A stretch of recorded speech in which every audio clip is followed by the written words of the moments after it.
Je voudrais vous terminer avec ça en vous expliquant un point très important. Et ce point, on ne peut pas l'expliquer d'une manière simple. Et quand je vais vous l'expliquer, vous ne pourriez pas le comprendre en une seule fois et de l'appliquer. C'est quelque chose qui se travaille pendant toute une vie. On a commencé avec ça le cours aujourd'hui et on en parlera encore plein de fois, mais ça ne peut pas rentrer en une seule fois. Mes amis, nous, on doit chercher une chose. On doit chercher une chose.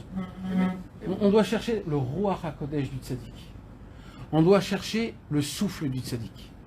Le raisonnement du tzaddik. C'est ça qu'on doit chercher. On est toute la vie à travers la recherche du tzaddik.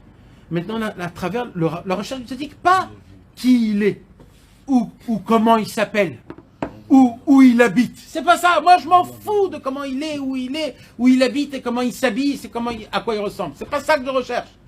Je recherche lui, son raisonnement, son rouar. Comment on peut dire ça en français? L'esprit. Son esprit, l'esprit du tzaddik à émettre. Maintenant, l'esprit du tzaddik, il est à travers les livres que lui-même il a laissés. Et sachez, mes amis, que le Yetzer Hara, il va tout faire pour qu'on puisse pas ressentir l'esprit du tzaddik. Mais on ne peut pas s'attacher au tzaddik si on ne s'attache pas à l'esprit du tzaddik. L'esprit du tzaddik, en hébreu, ça s'appelle la lumière. Le or, cette lumière. Je recherche la lumière. Je recherche la lumière du tzaddik. Je ne recherche pas les conseils du tzaddik, la Torah du tzaddik, ce qu'il a écrit, ce qu'il n'a pas écrit, qu'est-ce qu'il a vécu, qu'est-ce qu'il n'a pas vécu, c'est qui son élève, d'où il vient, où il est parti, où il est allé. C'est important tout ça, mais c'est pas important. Il y a plus important que ça.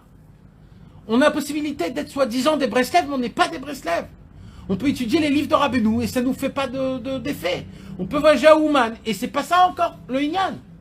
Le Inyan, c'est de s'attacher et de chercher la lumière du tzaddik.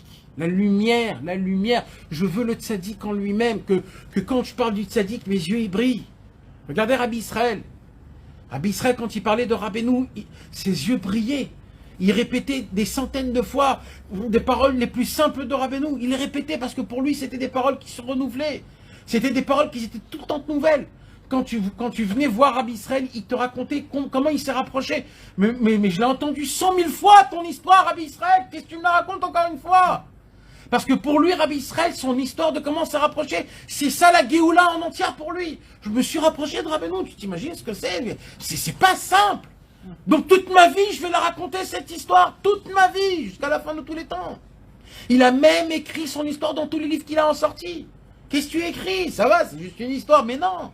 C'est toute l'histoire, et ça, nous tous, on doit avoir cette sensation-là. Si on n'a pas cette sensation, c'est qu'on ne comprend pas à qui on s'est rapproché, on ne comprend pas à qui on a affaire.